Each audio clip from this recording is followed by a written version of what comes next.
Okay, today we're going full cinematic mode. As soon as our main character steps out of the car, we lock the camera in place. That's right, fixed camera angle for that movie scene energy.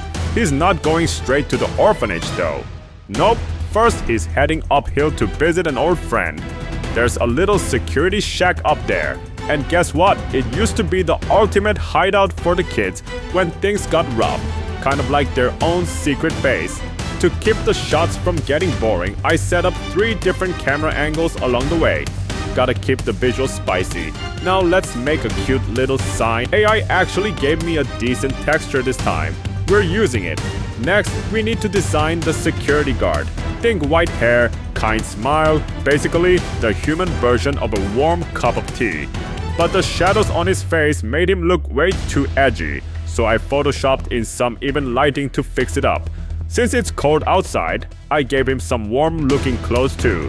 Wouldn't want our NPC catching a cold, right? Now for the fancy part, when the main character walks close to the shack, we trigger a cinematic sequence. It starts with him talking to himself. He's like, "Wow, I really miss this place." Then he knocks on the door. Of course, I cleaned up the voice acting a bit. Anyway, the guard finally comes out. At first, he doesn't recognize our guy, but once he hears the name, bam, memory unlocked. Turns out our main character grew up in this orphanage for 10 whole years, so they go inside and start talking. The player finds out the orphanage is being turned into a resort, but there's more. The headmaster totally vanished. Our guy is shocked but not exactly heartbroken. He clearly has some unresolved issues with that headmaster. Then the guard drops another bomb. Some of the kids from the orphanage also missing. No one knows why. Things get a little tense. And the guard, he starts talking about the strange land this orphanage was built on. Now it's time for a little jump scare. Nothing too crazy. Just a ghost kid watching from the window behind the guard. I swear, I've scared myself more than once testing this scene. The main character sees it and freaks out a little. The guard then tells him about some spooky stories he heard from movers. He even gives a little warning. But time's running out, sun's going down. Our guy says a quick goodbye and walks off because he needs to check out the orphanage before it gets dark. And now, here's the full cinematic sequence I've been working on for a month. Let's roll it.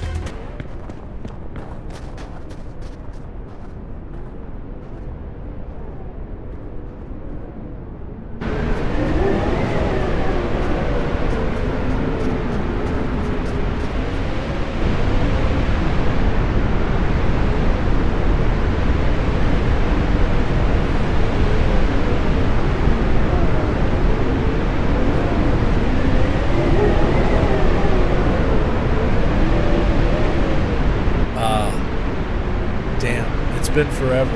I used to sneak up here all the time. If I got caught, yeah, don't even want to think about that.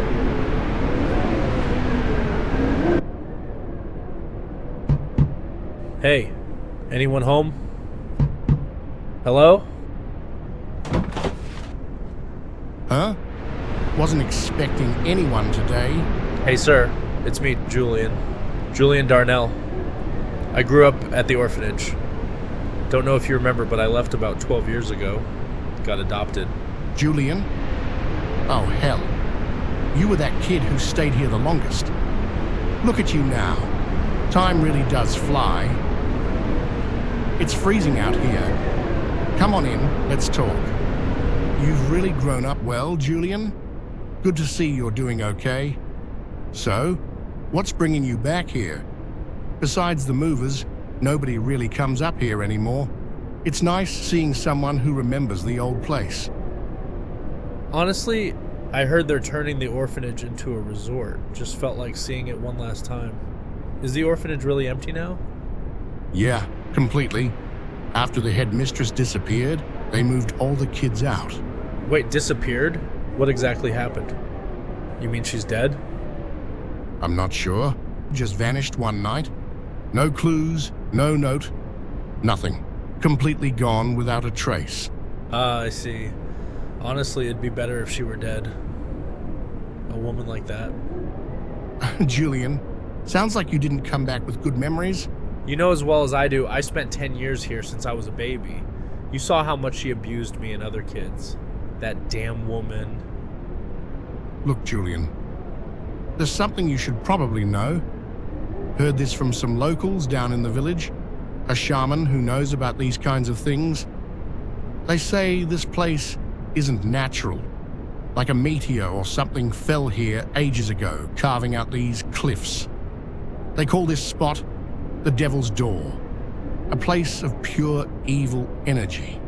Margaret Forsyth, the headmistress, she was actually a kind-hearted woman at first. But the moment she moved here, something changed in her. Her heart twisted. Exactly 10 years ago, right after you left, the children started disappearing one by one. Wait, disappearing? What are you saying? Like, sacrifices? I don't know. People say those kids' spirits still haunt this place. Folks around here claim to have seen them wandering around the orphanage and even out in the woods. You're talking about some kind of ghosts? It's really... What the heck is that? What? There's nothing there. No, I'm telling you, someone was standing outside the window. Julian, the closest village is a good 20-minute drive from here. There's no one here except you and me. Well, no one living anyway. It's time. Look, I've almost finished packing up. I'm heading back down to the village before it gets too dark. If you're planning to check out the orphanage, you better hurry too, Julian. You're leaving? Wait, you're not planning on coming back here? It's time, Julian. It's been a long while since the headmistress vanished. Nobody's paying me anymore. I see. Well, it was really good seeing you again. Glad you're still doing well. Yeah, you too. And look, I've lived here for a long time, never seen anything myself. But those movers, they've told me stories, said they've seen some mischievous things around here. Now it's your call whether you believe in these supernatural stories or not. But sometimes it's better to just play along. Honestly, I'm not exactly sure what you mean, but I'll keep it in mind. Anyway, I better head down there myself. Take care. Phew, that's it for this devlog. Next time, we're finally going inside the orphanage. Thanks for watching.